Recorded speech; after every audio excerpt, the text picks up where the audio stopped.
Welcome on into the Wolverine Recruiting Show. Clayton Safey here with EJ Holland and Tim Verghese. Uh, Head over to thewolverine.com, get all of our Michigan football, basketball, and recruiting coverage. You can join us with premium access for just $1. Join the thousands of Michigan fans on the fort, our message board. You can interact over there and, of course, get all of the scoop. We will talk about a few top Michigan football storylines this week, starting with five-star defensive back Domani Jackson, no longer a USC commit. He decommits from the Trojans, who are, of course, having a tumultuous season with Clay Helton getting fired, Dante Williams being the interim head coach. He's Domani's primary recruiter, but doesn't seem like he's really in the running to be the head coach there. So we've kind of seen that be a very soft commitment, it seems like, over the last couple months. Finally decides to decommit. Michigan in the mix there, potentially returning for Ohio State. EJ, what's the latest with this thing? Because I know Alabama, where he visited a couple weeks ago, has also emerged as a major player. Yeah, his decommitment from USC had a lot to do with just no stability there. USC continuing to look pretty terrible on the field. Honestly, right now, I do feel like Alabama has the lead. They hosted him for an official visit and kind of came out of nowhere in a sense. It is Alabama. Bama's always going to be Bama, so they're not really going to come out of nowhere. But it's not like Bama was talked about as much as Michigan and USC, obviously, throughout the course of his recruitment. I think Bama kind of came along and was kind of, in the background for most of this process. And all of a sudden, we heard more and more about Alabama, more and more about NIL. And I think Alabama did a great job on his visit, did a great job pitching him on not only NIL, but obviously, their stability, their winning culture there, their ability to put guys in the NFL, being in a competitive environment that kind of resembles modern day in a sense where Domani Jackson plays high school football. You have to remember modern day is one of the best high school programs in the country. His former quarterback is the starting quarterback at Alabama. So right now, I would say Alabama leads, but Domani is trying to get back to Michigan for the game against Ohio State next weekend. Some of that will, Domani has said he's coming in, but it really just depends on his playoff schedule, whether Modern Day plays. They are going to play on a Friday, but it's still a tough turnaround to come from the West Coast to Eastern time. That's a 3 hour difference. So I think he's still trying to sort out the flight stuff, especially since this would be an unofficial visit. Remember, Domani used his official visit for the game against Washington. So I think plans are still being sorted out. This has always been in Domani's mind to come for the Ohio State game, especially since his dad grew up a Michigan fan, was born in Ohio. He has a lot of family in Ohio. So that Michigan Ohio State rivalry was always really big in the family, and they always wanted to see this game at Michigan. So I do think that Michigan still has a chance. But two things they have to do: one, they have to beat Ohio State, or at least play a really really close, thrilling game. And two, they have to figure out NIL. That's becoming more of a factor in this recruitment. I don't think it was as big of a factor beforehand.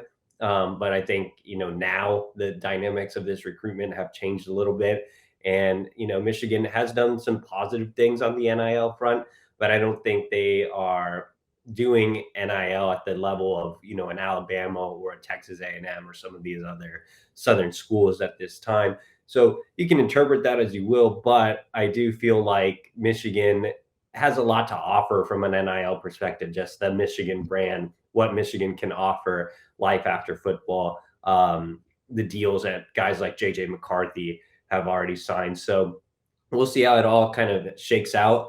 Again, I'm not counting out Michigan. I think Michigan still has a chance. The relationships are better with Michigan as well. Will Johnson still is a good friend.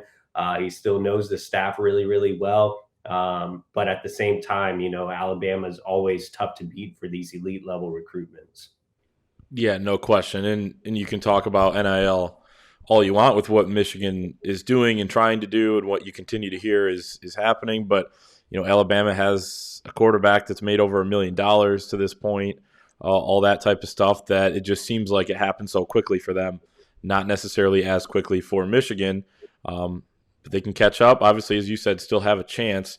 A guy who is committed to Michigan in the defensive backfield for 2022, Miles Pollard, decided to take a little low-key visit to Auburn over the weekend. We've seen a couple guys take visits, Michigan commits. Nothing too concerning at this point. I think Cody Jones is maybe one, that people are starting to watch a little bit. Colston Loveland, as well as other schools, continue to push for some of these guys that Michigan was able to get earlier on in the cycle. What are your thoughts on Miles Pollard taking that visit? It's interesting, you never want to completely dismiss when a commit visits another school, especially a school like Auburn that is maybe a little closer to home. It's in the South. Obviously, Miles Pollard is from the Nashville area, so he's grown up around SEC football. Has seen SEC football all of his life on television. Auburn has been there. They offered him in the spring. Actually, when I was at the 7-on-7 tournament here where Miles is pictured, Auburn had just offered, and they were making a really, really strong push despite him already being a strong Michigan lean. And they hosted him for an official visit in the summer. They got him back this was an unofficial visit, so they got him back for an unofficial visit. So I think Auburn is definitely a school to watch here. Crazy things can happen as we get closer to signing day. But right now, I'm not overly concerned. Miles has been one of the more solid commits in the class. He has a really special relationship with Michigan cornerbacks coach Steve Klinkscale, who was the first one to offer him when he was back at Kentucky. Since then, Pollard has also developed a really good relationship with Ron Bellamy, Michigan safeties coach, with personal relationship with Jim Harbaugh, obviously Michigan's head coach. So I think the relationships are there. The familiarity with the program is there. Miles has been or was a Michigan lean for most of his recruitment before he ended up committing this summer. He's good friends with Michigan commits Will Johnson and Kenneth Grant. He's been to campus several times. He was on campus multiple times this summer. He was back for the game against Washington. So I do think it's something to keep an eye on. Michigan obviously wants to keep Miles Pollard on board. He's been one of the mainstays of this class and one of the more highly touted recruits of this class. He's a tall, long, physical corner that really complements Will Johnson well. So Michigan definitely working hard to keep him. Right now, again, I'm not overly concerned, but something to watch moving forward as Auburn continues to make its push for not only Miles Pollard, but also for Michigan tight end commit Colston Loveland. We'll see if he makes a visit to Auburn as well. Lot to keep an eye on over the last month, and it's actually less than a month now until December 15th, early signing day, which is basically the main signing day. Now that's kind of the trend here in college football. As we're seeing late offers thrown out there. Tim, let's get you in the mix with talking about Ethan Burke, 4-star edge defender out of Austin, Texas, who Michigan recently offered, and looks like he will make an official visit. Another one of these late guys popping on the board. Yeah, Jim Harbaugh himself offered Burke on Friday. He's at Austin Westlake, which is a Texas powerhouse, home to Cade Klubnik, who's a 5-star quarterback committed to Clemson. They have a couple 4-star underclassmen as well. But Burke himself is a late riser as a senior. He's committed to Maryland for lacrosse, but he's had such a good season. He stands 6'7". He's got an 83-inch wingspan.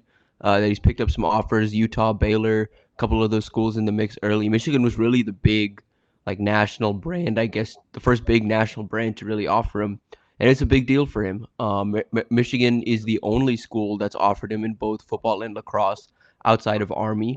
And that stands out to him, the opportunity to play both at the next level. He said Jim Harbaugh himself encouraged him to play both if his body can handle it, and he wants to do that. He's got a teammate in lacrosse who's committed to, and even signed to play lacrosse at Michigan, and his teammate also has a potential walk-on opportunity with the football team.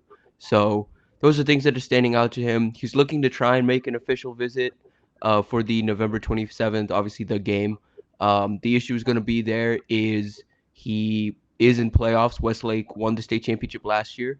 They're looking to win it again this year, and they should at least be alive in the playoffs for the next 3 weeks or so. So it all depends on how that schedule works out. And Texas is also monitoring. Obviously, he's an Austin kid. Texas is monitoring. Texas has invited him to their game against Kansas State on November 26th, which is the day before. If Texas were to come in with an offer before that, or heat up his recruitment before that, we could see a change in visit plans. I think obviously it also depends on the playoff schedule because he'll likely play on Friday or Saturday. I think for Michigan probably would rather he plays on Friday, obviously. But that's where things stand with him. I feel like he'd be a good late addition to the edge class. Again, 6'7", 83-inch wingspan, and he's had a very, very good senior season. He's racked up double digit tackles for loss, and he's got 9.5 sacks, I believe, on the season. So, yeah, I mean, it's a good eval by Michigan, in my opinion. Last thing, and I can throw it to EJ or Tim if you want to answer it as well. What are some of the kind of big things that you guys have planned on the recruiting side over at thewolverine.com for the rest of the week? As everyone, as we talked about at the top, $1 gets you an entire year. So tons of coverage in the last month here before signing day and then beyond. But EJ, anything special you got planned this week? I'll be going down to Nashville to see Miles Pollard, so we'll have a lot more on where things stand with Auburn's push. So that'll be big to really get. And I know Tim's putting up a lot of great content from his swing through Atlanta over the weekend, seeing Bryce Archie and Caleb Webb, two other late risers in the 2022 class, and he'll be on the road this weekend as well.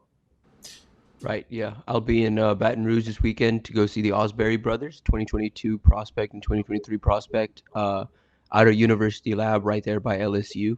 They're very open to leaving the state. Michigan is pushing, and both could potentially be visiting for the November 27th game against Ohio State. So stay tuned for all of that. TheWolverine.com, your one-stop shop, Michigan football, basketball, and, of course, recruiting. We'll see everybody over there.